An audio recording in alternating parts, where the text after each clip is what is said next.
I'm Vasu, Executive Director for Investment Strategy at OCBC's Wealth Management Unit. My job involves putting together the bank's views on the outlook for financial markets and providing advice on topics related to financial planning. Now, there are many things we want to do in life. Some we want to do now, some in the future, and some when we stop working.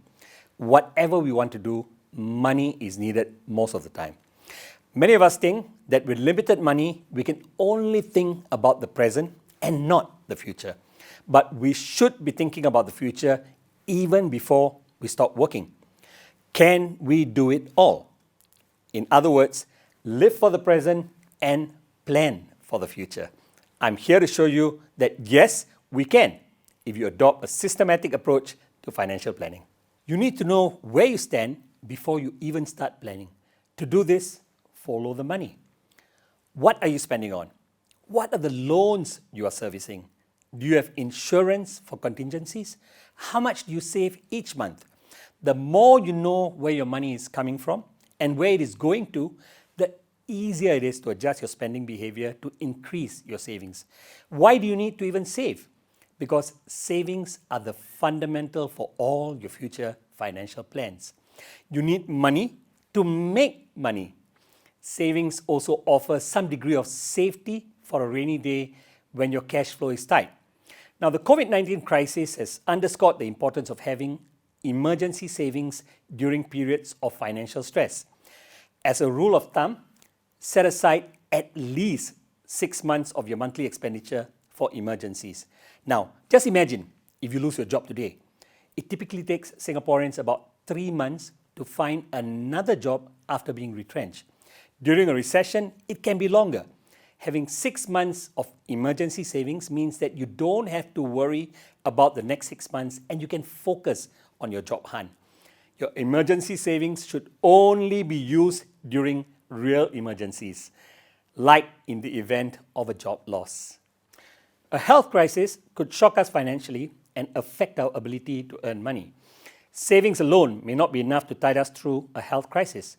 So health insurance is one way to protect against the financial burden of large and unexpected medical expenses. Now, without insurance, these expenses can easily deplete your savings, which may take a long time to rebuild even if you resume work. Also, you need time to recover when you're facing a health crisis. How do you focus on recovery when you have to worry about money? Critical illness plans can provide a source of funds as you recover. It is more complicated when you have dependents who rely on you.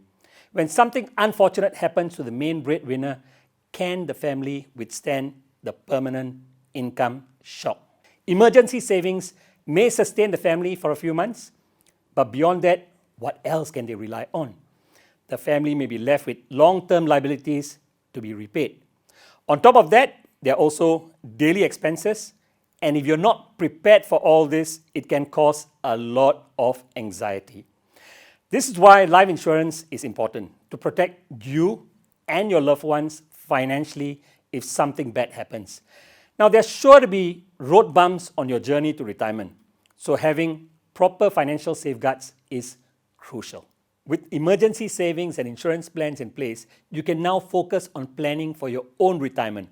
So when should you start planning for your retirement? The answer is simple: as soon as possible. The earlier you start, the more time you have to grow your funds through the power of compounding.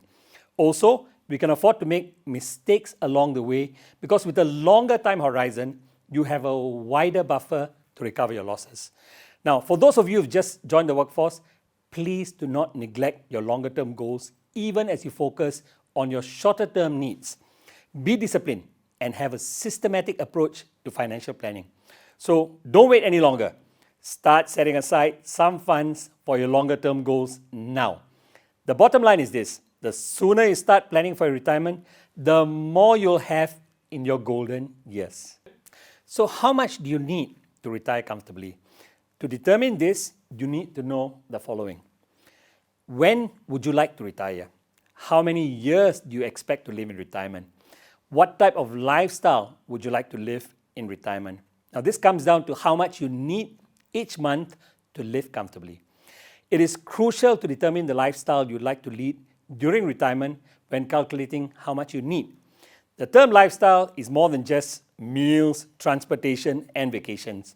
It should also include more critical issues that you often take for granted. For instance, your health. Are you suffering from any chronic ailments that require regular medical expenses? Does your current health insurance provide coverage for them? Often, debt is another key issue to bear in mind. Will you still be making loan repayments for your properties when you retire? Last but not least, will you still be taking care of your parents when you retire?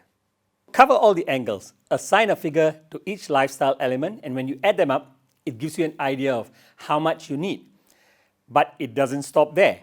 You will need to factor in inflation to see how much it will really cost you decades into the future. Now, when calculating how much you need for retirement, it is important to consider inflation. So the real value of money is not the amount you see in your bank balance. Rather, it is the purchasing power of this money. Think about it this way. If $1 buys you less at tomorrow's prices, then the real value of your money has decreased. Yes, I know you will need to do a lot of math just to arrive at your desired retirement amount.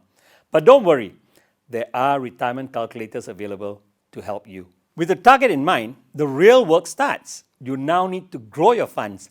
Investing and taking some risk are essential to grow your retirement funds over the long run. You don't have to invest huge sums of money all at once. Invest small amounts gradually and consistently. Over time, you'll accumulate a decent pool of investments. Save yourself the hassle. Set up a monthly investment plan that automatically invests a fixed amount of money in blue chip stocks or unit trusts. This eliminates having to actively move your money around for investment purposes. Financial planning is a cycle. It is not static. So it is very important to review your finances periodically. Why is it important? One word, change. Circumstances change. Markets change. Even your idea of retirement might change with time. So there is a need to review your needs and goals as your needs evolve.